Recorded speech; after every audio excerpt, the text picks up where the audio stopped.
Les sociétés d'insectes, c'est un peu le spectacle le plus fou de la nature en matière de coopération. Mais comment des millions d'êtres vivants finissent-ils par agir comme un seul? Pendant très longtemps, rien que pour décrire ça, c'était un vrai casse-tête pour les scientifiques. Alors aujourd'hui, on va voir comment ils ont réussi à y mettre un peu d'ordre.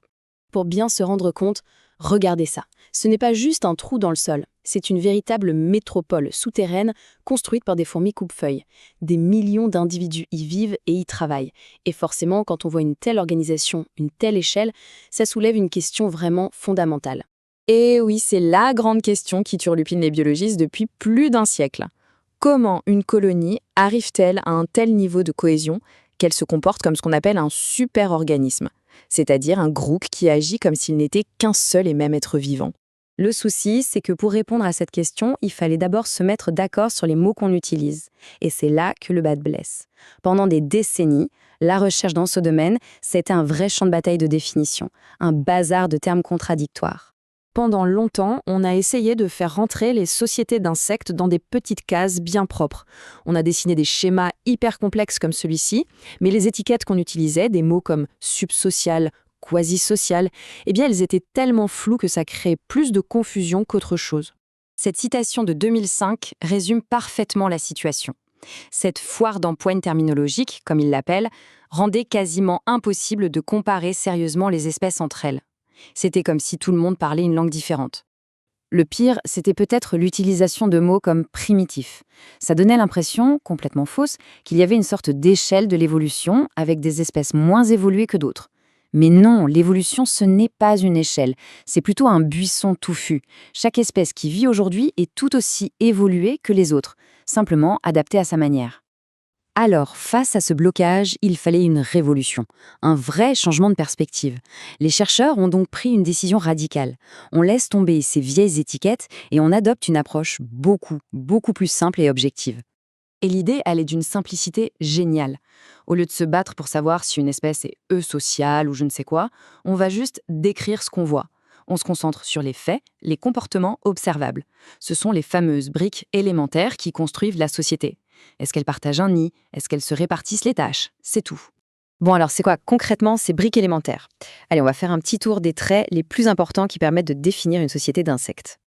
Ok, on commence par la base de la base, la nidification communale. C'est vraiment l'une des formes les plus simples de vie en groupe.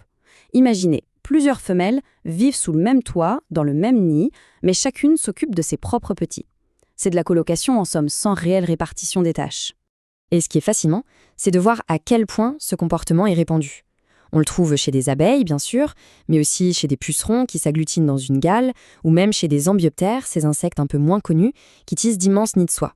C'est une stratégie qui a visiblement bien fonctionné, puisqu'elle est apparue indépendamment dans plein de groupes différents. Maintenant, on passe au niveau supérieur, la division reproductive du travail. Et là, c'est un tournant majeur dans l'évolution. C'est le moment où certains individus renoncent, de fait, à avoir leur propre descendance pour aider les autres à se reproduire.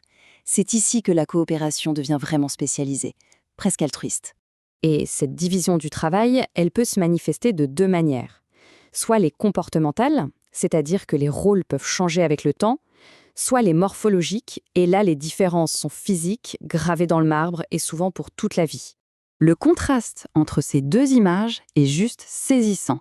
À gauche, chez les guêpes, une ouvrière pourrait très bien devenir la reine un jour si les circonstances changent. À droite, chez les fourmis légionnaires, eh bien, la différence de taille entre la reine et l'ouvrière est tellement énorme que leurs destins sont scellés dès la naissance. C'est irréversible. D'ailleurs, pour qu'on se rende bien compte, une reine de fourmis légionnaires, du genre Dorilus, peut peser plus de 300 fois le poids d'une de ses ouvrières. 300 fois, c'est la spécialisation poussée à son paroxysme absolu. Et si on pensait avoir tout vu, eh bien non, la nature a encore plus d'imagination. Chez certaines espèces, la division du travail se fait chez les jeunes. Ce sont les larves ou les nymphes qui vont avoir des rôles spécialisés, comme défendre la colonie bien avant d'être adultes. Et là, on a des exemples vraiment dingues. Certains pucerons ont des nymphes soldats avec des cornes pour se battre. Mais le cas le plus fou, c'est sans doute celui de cette guêpe parasite.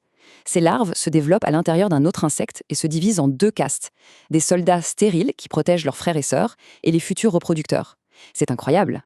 Ok, c'est bien beau de classer tout ça, mais au fond, à quoi ça sert? Pourquoi est-ce si important de comprendre comment les insectes coopèrent? Eh bien parce que ça touche à l'un des plus grands mystères de l'évolution, de la vie elle-même. En fait, les sociétés d'insectes, ce n'est pas juste une curiosité. C'est un modèle parfait pour comprendre ce que les biologistes appellent les transitions évolutives majeures. Ce sont ces moments clés de l'histoire de la vie où des entités séparées se regroupent pour former un nouvel être d'un niveau de complexité supérieur. Pensez-y une seconde. Le passage des premières cellules à un organisme complexe comme nous, c'est une de ces transitions. Eh bien, le passage d'insectes solitaires à une colonie qui fonctionne comme un super-organisme, c'en est une autre. Et à chaque fois, ce sont les mêmes grands principes de coopération et de division du travail qui sont à l'œuvre. Donc pour résumer, la science s'est passée d'un système d'étiquettes complètement confus à une approche bien plus claire qui se base sur des traits concrets, observables.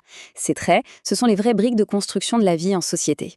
Et les étudier nous aide à comprendre l'évolution de la coopération à toutes les échelles du vivant. Et tout ça, ça nous laisse avec une dernière question, une question absolument vertigineuse. Si l'évolution a constamment regroupé des individus pour créer des niveaux de complexité supérieurs, des cellules qui forment un organisme, des organismes qui forment un super-organisme, quelle pourrait bien être la prochaine grande étape?